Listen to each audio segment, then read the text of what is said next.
சற்று முன்னர் வந்த ஒரு முக்கிய செய்தியை பார்க்கலாம்.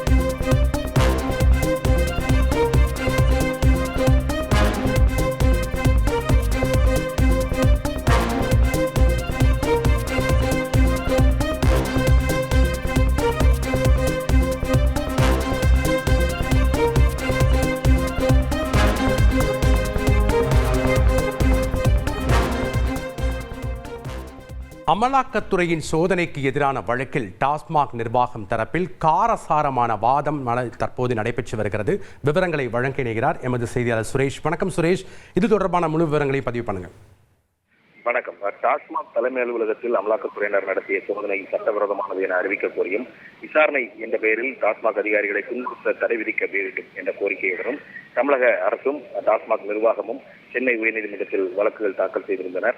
இந்த வழக்குகள் நீதிபதிகள் எஸ்.எம். சுப்பிரமணியம் மற்றும் ராஜசேகர் அடங்கிய அமர்வில் இன்றைக்கு இரண்டாவது நாளாக விசாரணைக்கு வந்தது. அப்போது டாஸ்மாக் தரப்பில் ஆஜரான மூத்த வழக்கறிஞர் விக்ரம் சௌத்ரி டாஸ்மாக் சோதனையின் போது வழக்கறிஞரை சந்திக்க கூட அனுமதிக்கவில்லை என்றும், சோதனையின் போது பெண் அதிகாரியிடம் விசாரணை நடத்துவதற்கு அமலாக்கத்துறையினர் அப்பெண் அதிகாரிகளை அழைத்து வரவில்லை என்றும் தெரிவித்தார்.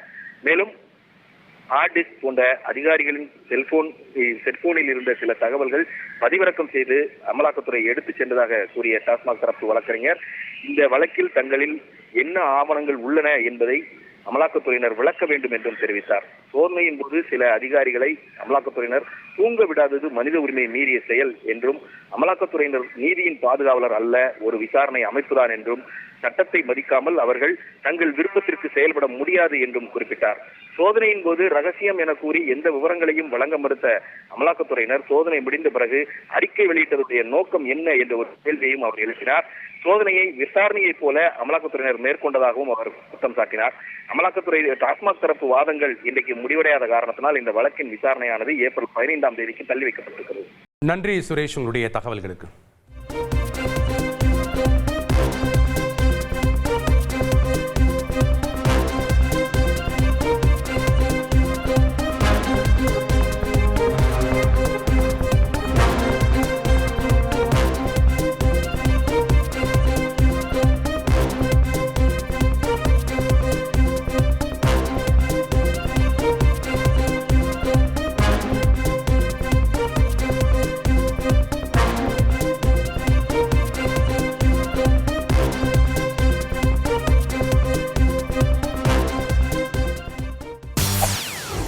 செய்திகளை உடனுக்குடன் தெரிந்து கொள்ள உடனே சப்ஸ்கிரைப் பண்ணுங்க.